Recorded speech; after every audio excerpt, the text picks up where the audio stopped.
East खासी hills के SP विवेक CM ने कहा कि हमें एक गीला रेनकोट मिला है, इस पर कुछ दाग हैं, लेकिन हम ये नहीं कह सकते कि ये खून है या नहीं। ये केवल फॉरेंसिक जांच से ही पता चल सकेगा। उन्होंने ये भी कहा कि पुलिस ये जांच कर रही है कि क्या रेनकोट सोनम के वीडियो में पहनने के कोई साक्ष्य मिले हैं। नमस्कार, मैं हूं आशीष त्रिपाठी और सोनम रघुवंशी शादी के बाद पति राजा रघुवंशी के साथ कुछ जगहों पर मंदिर दर्शन के लिए गई। वहां किसी ने उनसे कहा कि शिलोंग चले जाइए घूमने के लिए, अच्छी जगह है। आपस में बातचीत हुई, शिलोंग जाने का प्लान बना और परिवार से संपर्क हुआ। जबकि सोनम के पिता का यह कहना है कि शादी के 1.5 महीने बाद तक बाहर जाने का कोई मुहूर्त नहीं था, लेकिन सोनम ने गुपचुप इसकी प्लानिंग करी और वो घूमने निकल गई। वे दोनों चले गए क्योंकि सोनम को घूमने जाना था। वो चाहती थी कि वो अपने पति के साथ घूमने के लिए जाएं। राजा और सोनम दोनों ही के परिवार क्योंकि ज्योतिष में विश्वास रखते हैं, इसलिए ज्योतिषाचार्य से पूछने पर उनके द्वारा राजा के बारे में भी ये बताया गया था कि वो पहाड़ी के उत्तर दिशा में नीचे की ओर बंधक अवस्था में है। और ज्योतिषाचार्य के ही कहने पर सोनम के पिता ने बेटी की उल्टी तस्वीर घर के दरवाजे पर लगाई है। घर के लोगों ने सोनम की एक तस्वीर जो है वो घर के बाहर लगा दी है, लेकिन तस्वीर जो है वो उल्टी है। अब आप सोच रहे होंगे कि सोनम की तस्वीर उल्टी क्यों है, तो परिवार के लोगों ने ज्योतिष से बातचीत की और ज्योतिष ने कहा कि सोनम की जो फोटो है, जो सोनम की तस्वीर है, घर के बाहर उल्टी लगा दें, उसके बाद सोनम सकुशल अपने घर लौट आएंगी। बताया गया कि ये किसी तरह का टोटका है जिससे सोनम के वर्तमान ग्रह दशा पर अनुकूल प्रभाव पड़ेगा और वो जल्द ही घर वापस आ जाएंगी। देखिए, कोई इस तरह की विधि पर यकीन करे या ना करे, लेकिन मुसीबत में फंसे किसी भी बच्चे के माता पिता कुछ भी करने को तैयार होंगे। और इस वक्त हर किसी का सिर्फ यही प्रयास है कि सोनम सकुशल वापस लौट आए। और इतना ही नहीं, जिस जगह पर सोनम लापता हुई वहां सर्च टीम तलाश में जुटी हुई है और उनके भाई भी टीम के साथ वहां मौजूद हैं। उनसे वीडियो कॉल पर न्यूज़ 18 ने खास बातचीत की। अभी तक कुछ क्लू मिला भी है ऐसा कुछ? अभी सोनम को लेके तो अभी कोई भी क्लू नहीं मिला है। आप क्या गोविंद भाई, आप क्या चाहते हैं कि कौन सी जांच होनी चाहिए कि सोनम का पता चल सके? सर देखिए हम मतलब इतने बड़े तो नहीं है कि कौन सी जांच होनी चाहिए बता पाए, मगर जांच तो मतलब बड़े लेवल पे होना चाहिए जिससे जल्द से जल्द पता चल पाए। और ऑलरेडी मतलब आप देखिए सोनम तो ठीक है, अभी राजा की डेड बॉडी मिली है, तो राजा की डेड बॉडी मिली है, उससे तो पता चल ही गया है कि ये मर्डर केस है। तो मुझे लगता है कि इस पर सीबीआई जांच होना चाहिए। सीबीआई जांच होना चाहिए। कितने दिन से आप सोनम को तलाश रहे, कितने दिन हो गए आपको? लास्ट आज फ्राइडे है, मैं अगले फ्राइडे मतलब आज पूरे कंप्लीट 15 दिन कंप्लीट हो गए। आज सोमवार दिन है। हेलो हेलो हेलो हेलो, हाँ जी, हेलो, ठीक आ जाओ। ठीक भाई जी भैया। सोनम की जांच आप चाहते हैं सीबीआई से? क्या सर्च ऑपरेशन में सेना का भी इस्तेमाल हो?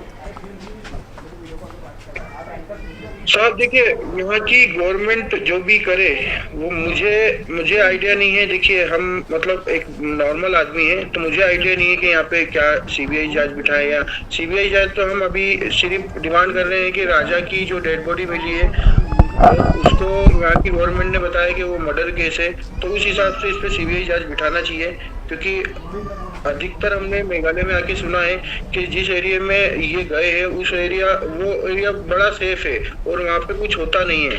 आज तक कुछ ऐसा केस हुआ नहीं है इनके पास। इन लोगों का भी बोलना है कि ये पहली बार हमारे यहाँ ऐसा केस हुआ है और इन्हें स्वीकार करा है कि ये मर्डर केस है, तो इस पे सीबीआई जांच होना चाहिए। और इस बातचीत के बाद जो तथ्य सामने आ रहे हैं वो तो आप समझ ही गए होंगे, लेकिन इससे पहले वीडियो की शुरुआत में जिन साक्ष्यों का हम जिक्र कर रहे थे उस पर भी हम बात करते हैं, जिस पर कि खुद सोनम के भाई ने भी स्पष्टीकरण दिया। और पुलिस को सोनम रघुवंशी की तलाश में कुछ अहम सुराग हाथ लगे थे, जिन्हें अगर साक्ष्यों के आधार पर अगर माना भी जाए तो सोहरा के मकमा रोड के पास एक दाग लगा हुआ रेनकोट जो बुधवार की सुबह टीम को मिला था। पुलिस अब इस रेनकोट की जांच तो कर ही रही है। सोनम रघुवंशी की तलाश में ये अहम सुराग माना जा रहा है और सोहरा के मकमा रोड के पास ये रेनकोट मिला था। दरअसल पुलिस अब इस पूरे मामले में जो जांच कर रही है उसमें जो रेनकोट मिला है दरअसल वो ट्रिपल एक्सल है और ये एक ब्लैक और पिंक कलर का रेनकोट है। ये मकमा गांव के एडी व्यू पॉइंट के पास मिला था। सोनम के भाई गोविंद ने कहा कि जो रेनकोट मिला उसका साइज अलग है और जो साफ तौर पर उसका नहीं है ये भी साफ हो चुका है। राजा को भी रेनकोट पहने हुए पाया गया था, हालांकि ये उसका भी नहीं है। सोमवार को राजा रघुवंशी का शव मिला था। सवाल ये कि क्या बारिश की वजह से उन्होंने वहाँ पर किसी से वो बोरो किया था या उन्होंने ख़रीदा था, ये फिलहाल अभी तक जांच में स्पष्ट नहीं हो पाया। और जो वारदात हुई उस वारदात के बाद कई तरह के सवाल खड़े हो रहे हैं, चूँकि शव जो है वो वीसावदोंग की खाई में मिला था। पुलिस को एक दाव भी मिला है, दाव जो एक बड़ा चाकूनुमा हथियार है और माना यह जा रहा है कि राजा की हत्या का वही हथियार है। और वहीं से एक सफ़ेद शर्ट भी मिली है जो लेडीज़ शर्ट है या फीमेल्स के पहनने के मकसद की शर्ट है। हालांकि ये सोनम की शर्ट है या नहीं इसका भी कोई पुख्ता सबूत नहीं मिला है। पुलिस को शव के पास से सफ़ेद T shirt, mobile phone, smart watch, दवा की कुछ स्ट्रिप, टूटी हुई मोबाइल की स्क्रीन भी मिली है, जो कि टूटी हुई स्क्रीन राजा के मोबाइल की बताई जा रही है। एसपी ने यह बताया कि वे पोस्टमार्टम रिपोर्ट का इंतजार कर रहे हैं। सोनम की तलाश की जा रही है। एसआईटी राजा की हत्या की जांच कर रही है और एसपी ने बताया कि कई ग्रुप इस काम में लगे हुए हैं। 50 से 60 लोग NDRF, SDRF, fire department, emergency services, SIT, SOT और स्थानीय स्वयंसेवकों की पूरी टीम तलाश में जुटी हुई है। एसपी ने अटकलों पर भी बात की। उन्होंने कहा कि कई तरह की अटकलें सामने आ रही हैं जिसमें एसआईटी का गठन किया गया और हम सबूत जुटाएंगे, सच्चाई तक जाएंगे, सभी संभावनाओं पर काम किया जा रहा है। हम तथ्यों और परिस्थितियों के आधार पर, सबूतों के आधार पर कार्रवाई कर रहे हैं, आगे बढ़ेंगे और इससे हमें ये पता चलेगा कि किस दिशा में जाना है। इसका मतलब है कि पुलिस हर पहलू पर ध्यान दे रही है और मामले को सुलझाने के लिए हर संभव प्रयास हो रहे हैं। तो वहीं इन 14 से 15 दिनों में जो जांच पड़ताल में तथ्य सामने आया, पता चला कि सोनम के अपहरण की भी आशंका है। और इधर सोनम के भाई गोविंद का कहना है कि पुलिस शव ढूंढ रही है। पुलिस जो है वो बॉडी सर्च कर रही है। उसे अभी ये भरोसा नहीं रह गया कि सोनम जीवित हो सकती हैं, क्योंकि सोनम जिंदा भी हो सकती है। परिवार का भी ये कहना है। हालांकि पुलिस जो है वो बॉडी की तलाश कर रही है, इस हिसाब से सर्च चल रहा है। संदिग्धों से पूछताछ करने की बात परिवार की तरफ से कही जा रही है, जबकि राजा के भाई विपिन ने कहा कि बांग्लादेश की सीमा वहाँ से करीब जो 40 से 50 किलोमीटर की दूरी पर ही है। वारदात में वहाँ के भी लोग शामिल हो सकते हैं, मानव तस्करी का ये मामला हो सकता है। लोगों ने ये भी बताया कि पूर्व में और भी युगल इस इलाके से गायब हुए हैं। जब तक सीबीआई जांच नहीं होगी सच से पर्दा नहीं हटेगा, ये परिवार का कहना है। सोनम रघुवंशी को लेकर परिवार को एक और डर सता रहा है। घटनास्थल से बांग्लादेश कुछ ही दूरी पर है और डर ये है कि कहीं ऐसा तो नहीं कि सोनम का अपहरण कर लिया गया है। उसके भाई के द्वारा भी इस बारे में बात की गई थी और उसे लेकर कहीं वो लोग बांग्लादेश तो नहीं चले गए। राजा के भाई विपिन ने कहा कि मुझे इस बात का शक है, स्थानीय लोगों से जानकारी मिली है कि वहाँ जो नए कपल्स आते हैं उनमें से लड़कियों को वो बांग्लादेश उठा कर ले जाते हैं, जबकि जो पति या जो मेल पार्टनर होता है उसकी हत्या कर देते हैं। विपिन रघुवंशी ने कहा कि पार्किंग एड बंद है लेकिन वहाँ सुरक्षा की कोई व्यवस्था नहीं, जंगली जानवर वहाँ नहीं है। शिलोंग से लौटे विपिन का कहना है कि भाई का पहले अपहरण हुआ और फिर उसकी हत्या की गई। सरकार से हमारी ये मांग है कि मामले की सीबीआई जांच हो।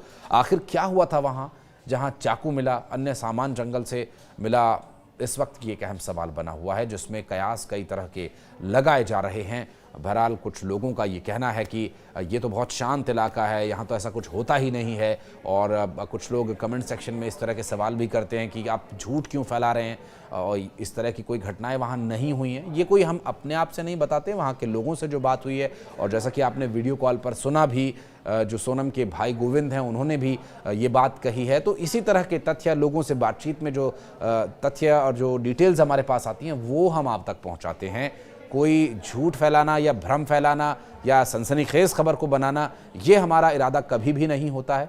इसीलिए हम इसे सोशल मीडिया पर अपलोड करते हैं ताकि आपकी प्रतिक्रियाएं हम तक पहुंचे और हमें ये पता चले कि आपने इस खबर को किस तरह से लिया है। क्योंकि एक बच्ची के लापता होने की, एक परिवार की बेटी, एक परिवार की बहू जो लापता है, जिसके बारे में अभी तक कुछ पता नहीं चल सका है, उसकी तलाश करनी है। उसके लिए परिवार ने 5 लाख रुपए का इनाम भी रखा है, जबकि वहाँ के लोकल लोगों ने अभी तक ऐसी कोई मदद नहीं की है। आपको यदि किसी के बारे में ऐसे पता चले कि किसी के परिवार का कोई बच्चा गुम गया है, तो आप क्या करेंगे? यथासंभव अपनी तरफ से प्रयास करेंगे ना उस परिवार की मदद करने का। लेकिन वहां के लोगों ने ऐसा बिल्कुल कुछ नहीं किया। वहां के लोगों ने न तो कोई लोकल पोस्टर लगाए, पुलिस को जबकि ये काम बहुत शुरू में ही कर देना चाहिए था, जब ये खबर सामने आई तभी। हालांकि अभी तक वहां कोई पोस्टर नहीं लगे हैं कि कोई लापता है, उसकी तलाश के लिए, गुमशुदा तलाश के लिए जो अलग अलग और बहुत ही बाबा आदम के ज़माने से जो ये चले आ रहे एफर्ट्स हैं, जिसमें पोस्टर लगाना, लोकल एड्स देना, टेलीविज़न पर, सोशल मीडिया पर उसके एड्स चलाना। हालांकि ये खबर तो बहुत तेज़ी से चल रही है सोशल मीडिया पर, न्यूज़ चैनल से इसे दिखा रहे हैं, वो इसीलिए ताकि उस बच्ची का सही पता लग सके और वो अगर सुरक्षित है, और हम उम्मीद करते हैं कि वो सुरक्षित हो और सकुशल घर वापस लौट आए। इससे भला बेहतर और क्या होगा? अपनी प्रतिक्रिया ज़रूर दीजिएगा, आपको जो भी लगता है आप ज़रूर बताइएगा, हम बेहतर से बेहतर करने का प्रयास करेंगे। धन्यवाद।